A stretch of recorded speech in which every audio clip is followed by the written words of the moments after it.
Hi, I'm Zeewing, and today I'm going to be going over my top 10 cards for Premier Constructed for the upcoming Shadows of the Galaxy set for Star Wars Unlimited, so let's get into it. Starting off with some honorable mentions, I first want to bring up Daring Raid and McClunky, both of which are really good early game removal. I think Daring Raid, if it becomes really popular, is going to just gate which units are being able to be played in most decks where you really don't want to be playing two health units because Daring Raid is just going to be able to pick them off for really cheap. So I think you're going to have to, if this card becomes really popular, you're going to have to make a lot of deck building considerations because of that. Otherwise, it's just really flexible where you can just pick off low health units or go to the base. So I think this card is going to be pretty strong if a lot of decks can fit it in red. McClunky pretty similarly. I think because you can deal 3 damage, which generally takes out pretty much all the 2-drops in this game, it's going to be just really strong for getting a lot of like early tempo on the board, especially because in the decks that can run it, like for example in Boba could play this for free, right? Because it's a 1-cost event and Boba Leader would untap the resource. So this card could be potentially really strong with a lot of other underworld cards that you might want to play again. Something like Dr. Evazan here, where this is a 2-resource 3/3 shielded, which is just a super strong stat line. It's going to be just super hard to remove early. Now this bounty is a pretty big downside, but I think you can play around it pretty well in the decks that can utilize it. If they get rid of the shield and try to take him out, you could even like McClunky it back to hand and then do a bunch of like tricks like that with this deck. So I think this card is going to be really good at just pushing a lot of damage early and being really hard to deal with. I think you probably don't want to play him later when it's a lot easier to take him out, but this is going to be super strong in the early game. Cobb Vanth is a card that, if you played Hearthstone and you remember the card Piloted Shredder, this card is pretty similar to that. Now, it is a little worse stat-wise on the front side, where 3 mana 3/2, this is not good, especially when you look at something like Dr. Evazan, 2 mana 3/3 shielded. Well, this stat line is worse than a lot of 2-drops in this game, actually. So, because of that, it might see a little bit less play, and also doesn't have a ton of good synergies with like the traits or anything like that. But however, the value that you get from when you defeat it, you get to grab a 2-cost, which the 2 costs in this game are super strong. This could be pretty impactful and especially really strong against like any deck that's just trying to use a lot of like 1-for-1 removal against you. Price in Your Head, I think, is going to be a pretty decent card where a lot of decks kind of just want more ramp. And this is just going to be a way that if you're putting out just any amount of pressure early, or you just have a lot of removal or something like that, you can put Price Your Head on a creature and then use it to basically ramp yourself. So this card could be pretty decently strong. Boba Fett's Armor. So Boba Fett is already one of the best, if not the best deck in set 1. And Boba Fett's Armor for certain decks is just going to make the Boba Fett leader unit especially super hard to deal with. And a lot of decks will just kind of lose to that unit if it has Boba Fett's Armor on it. So it's definitely a matchup specific thing, right? So I think a lot of the blue decks will have a lot less difficulty dealing with something like this, but a lot of the like mid-rangey creature decks will struggle to deal with a Boba Fett leader that has Boba Fett's Armor on it. Evacuate, I think, is going to be a really nice tool for the yellow control decks, where in this game, because card advantage matters a lot less, doing something like bouncing all the units back to hand, even though the opponent can replay them eventually and stuff like that, that's not going to matter as much because they're drawing so many cards anyways. They're going to have way too many options to replay, and they're not often going to be able to really get out everything in time, right? So something like this is almost like a Wrath effect, where, you know, almost like destroying all the creatures, where sure, there might be situations where bouncing specific things is really bad for you or whatever, but it buys you a lot of time, and the decks that want this will probably also be running Super Laser Blast. So You can bounce all their things, they try to replay it, and then you super laser blast them. So that's going to be pretty strong. Alright, so let's get into the top 10. Starting off with number 10, we got Rival's Fall. So this is a really straightforward card, just 6 mana, defeat a unit. I think this is going to really change a lot about what leaders are viable, and honestly I'm a little bit upset that they printed a card like this that is in a set that is so centered around upgrades, or not centered, but definitely has a big upgrade theme. Heroes like the Mandalorian, for example, you really want to be like suiting him up with upgrades. Think someone like Truitt, you really wanted to just slap a bunch of lightsabers on him. Rival's Fall is going to make that a lot harder, especially for those decks whenever they're playing against a blue deck, where they really can't just suit up their leader and hope that it works, because it will not work, right? The opponent's going to have Rival Fall quite often, and I think this often just replaces Vanquish, the Vanquish spot in a lot of decks, where it comes down on a similar turn, right? It kills it kills all the same things with the upside of just being able to take out an opponent's leader. And then a lot of the leaders for this new set, a lot of them are 6 deploy, right? So that is really clean with this 6 cost, where you're able to just take out their unit on deploy. So I think this card is going to be pretty strong, and probably take over from Vanquish in a lot of spots. Going to number 9, we got Spark of Hope. So this is another ramp card, where I think it's a little less conditional in some ways than the Price in Your Head bounty ramp card. And previously, only green villainy really had the really strong ramp card, which was Super Laser Tech, right? Now green heroism gets a card where they're likely going to be defeating your units, right? Otherwise your units are going to be killing them, and if they defeat the unit, you get to ramp, right? So this will work pretty well in those green heroism decks where they really wanted another ramp card other than just resupply. I think Spark of Hope is going to give it that. So I can see this doing really well in a lot of like the Han decks, for example. I think this card is just really strong. Number 8, we got Kylo's TIE Silencer. So the main thing about this action is not super important. It's kind of cool in Kylo Ren leader deck, where you get to play from a discard pile, but really what you're looking at, this is a 2 mana 3/2 in space. And this is something that Villainy didn't really have, especially I think one of the biggest issues with Villainy in set 1 was that you were just pretty weak to certain space draws from the opponent, unless you were playing maybe like yellow Villainy, you had TIE Defenders or something like that, right? But otherwise, if they started off on like A-Wings and Wing Leaders and all this kind of stuff, you often were in a lot of trouble. But Kylo's TIE Silencer helps solve a lot of these issues, where you're able to just take out A-Wings, right? Trade of X-Wings, take out the Red 3.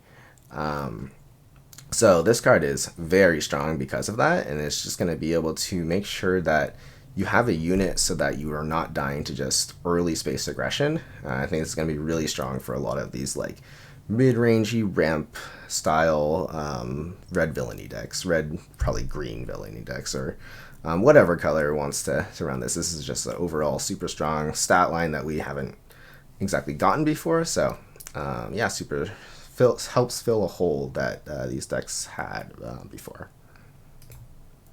Number 7, we got Maul. So I think there are going to be situations where like Maul is just really strong because Ambush and Overwhelm is a really strong set of keywords where you're able to take out low health units with Ambush, and then Overwhelm do extra damage.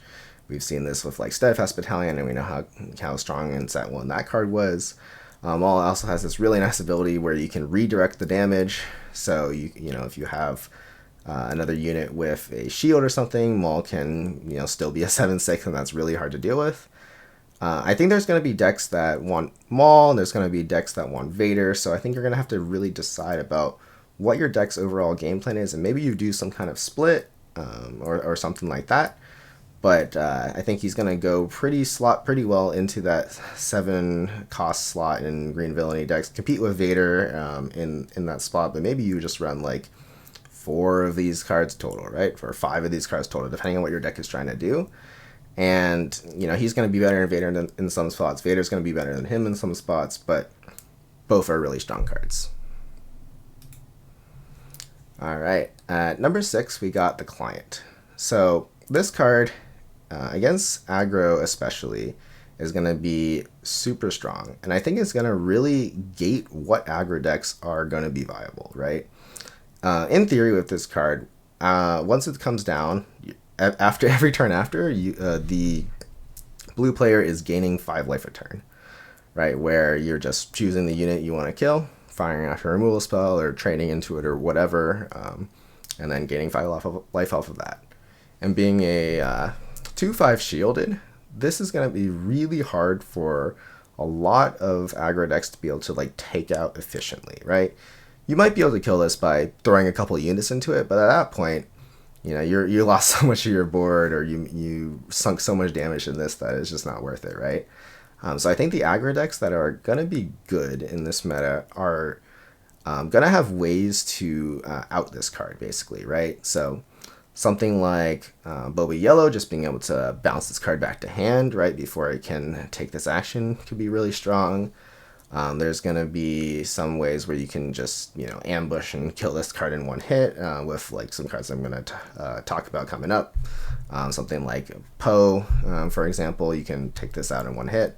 But yeah, I think if you're looking at building an aggro deck, you need to have a plan for what you do if your opponent plays this card. Because if your opponent plays this card and you are just cold dead to it, that is not a good spot to be at. So yeah, this card is probably going to warp at least deck building a little bit around it in some spots, especially on the aggro front. All right, speaking of Poe, we got number 5, Poe Damron. So this is just 5 mana 6/6, which is pretty good stat line. And on attack, it does a bunch of things. The main problem with this card is that if you are not attacking, it really doesn't do that much. So what you really need to be doing with this card is you need to be using it in combination with like an ambush effect. So something like an energy conversion lab. We're going to have a new card called the Timely Intervention. And using Poe with those kind of ambush effects is really strong because Poe could potentially do 8 damage just off of 1 attack, right? Which is enough to take out most leaders. You can split that 2 damage, so you can pick off a small unit and pick off a big unit with Poe, something like that. Defeating an upgrade can be relevant quite a bit. I think there's going to be a lot more upgrades in this set in the meta going forward. It also makes Traitorous worse against you, so that's pretty good. But yeah, generally I think I have him at 5 because he is strong, but kind of like Steadfast, where you really didn't want to be just playing out this card without ambush. Or playing out that card without ambush, right? It's pretty sad if you're just playing a 5 mana 6/6 and they're able to easily deal with it. It doesn't get any value because it didn't get to attack. But when you get to ambush it or when you get to attack with it, great card. All right, number 4, we got Bazine. So the win plate ability is, look at opponent's hand. You can discard one of those cards. If you do, that player is going to draw a card. So this ability is super strong. I think that we saw from set 1 where Spark of Rebellion saw a lot of play, where it was just really good at disrupting taking key cards from the opponent, disrupting what they were trying to do into like the late game, or disrupting cards that would like break your board, for example. I think Bazine does what Spark was trying to do really well, where it's going to be a tool in both control and aggro decks, where in aggro decks, you're going to try to just disrupt them, take their board breakers, so that way you can just keep pushing damage. And in control decks, you're going to be using this to take the cards that specifically are really good against you, something like Relentless, for example, that a lot of control decks struggled with. I think in this game, the main thing that you're going to lose to a lot is the opponent having like a specific card at a specific timing. And Bazine really helps disrupt that flow, where you're able to just take their really impactful card when they don't expect it, and now they're in such a bad spot. I think people are going to look at this like, they redraw a card as like a potential downside, but really it isn't, right? If you're using this card properly, you are taking the card that is most impactful in the situation, and unless they are drawing the exact same card off the top again, which they're not that likely to, obviously, if you just took one out of their hand, the card that they redraw is often not going to be really worse than you if you're using this card, or worse for you if you're using this card properly. So this card is just going to be super strong, super disruptive. I think it's going to be, really annoying to play against, honestly. All right, number 3, we got Crate Dragon. So I think going forward, this is probably like one of the best late game cards, where this card just ends the game super quickly. If it comes down and it's not answered, your opponent's going to have a really hard time, being able to deal with this, right? Because you're just going to be able to kill all of their ground stuff. The, stat line like 10-10 overwhelm, clocks the opponent super fast. And worst case scenario, they use a removal spell on this, but they still take a bunch of damage, right? So that's not too bad. I think this card also in late game situations, if you're able to ambush it through something like a timely intervention or something like that, in like super late game, this will get over a lot of damage, right? The ambush overwhelm, again, super strong if you can do it. And then they'll still have to answer it, right, when it's on the after you ambush. So this card, super strong, locks up the ground arena, and I think a lot of decks are going to be able to ramp into it pretty early. Potentially, you could get this out on like turn 7, turn 6, something like that, right? Depending on how many times you ramp or what leader you're playing, and if you can get this out early, this just can lock up the game really well. All right, number 2, we got Recker.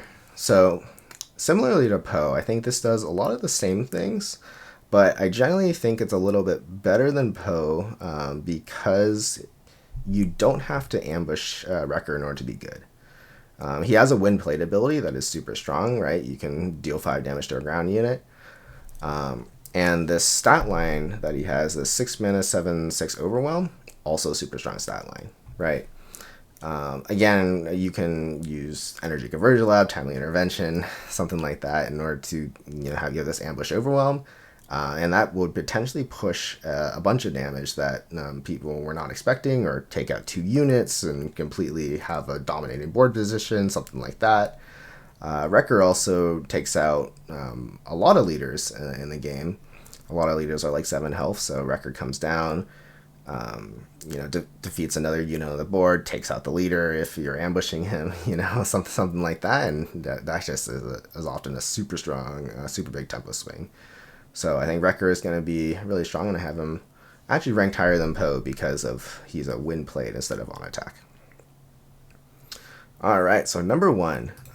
This might be a little controversial, but I have Timely Intervention at number 1. This is play a unit from your hand, you give it an ambush, and you also can smuggle it for 2 mana instead of 1. So I think if you've noticed that I've been referencing this card a lot when I've been talking about the previous at least few cards on this list, and I think it's going to really be super impactful in a lot of the green decks and how the green decks are constructed. If we think about set 1 and how good everyone knew the Energy Conversion Lab was, imagine being able to just have 4 of them to some extent, right? Where you after you use your first Energy Conversion Lab somewhere in like the mid game, right? Past the turns where you have 7 resources, 8 resources, right? You can just start using timelies every turn, right? And that often will just kind of kill the opponent, especially if you're using timelies with cards that have overwhelm, right? Something like Recker, where you're able to, or K2SO, something like that, where you're just able to push a bunch of extra damage. that they don't expect. This will allow you to close out those games and get a really nice tempo like board advantage state. So I think it's also really nice that, you know, for example, if you wanted to play some kind of ramp deck and play a 30 health base, you now are no longer as punished that you don't get to play Energy Conversion Lab, because now you can play 3 copies of Timeless or Timely, and you now have like a similar-ish effect because you know, you're probably going to have extra resources to be able to use on this. So yeah, super strong card. I think it's going to have a super big impact in the meta and how decks are constructed, especially green decks. And I think it just works with so many current cards, so many old cards, and this is why I have this at my number 1. Alright, so that's all I have for today. Thanks so much for watching. I'm going to be doing a bunch more content for Set 2 coming up, so please subscribe to my channel. I'm especially going to be doing a lot of content around like draft and limited and stuff like that. I'm planning to draft Shadows of the Galaxy a ton. So, yep. Thanks so much for watching. Yeah, subscribe for all that content.